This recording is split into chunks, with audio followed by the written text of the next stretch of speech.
सुरसैनिका कामेश्वरास्त्र निर्दग्ध सभण्डासुरशून्यका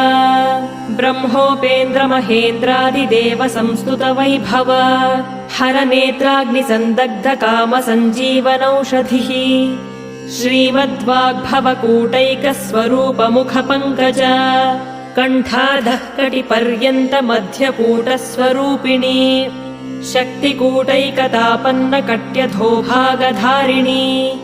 मूलमन्त्रात्मिका मूलकूटत्रयकलेवरा कुलामृतैकरसिका कुलसङ्केतपालिनी कुलाङ्गना कुलान्तस्था कौलिनी कुलयोगिनी Akula समयान्तस्था समयाचार तत्परा मूलाधारैकनिलया ब्रह्मग्रन्थिविभेदिनी मणिपूरान्तरुदिता विष्णुग्रन्थिविभेदिनी आज्ञाचक्रान्तराला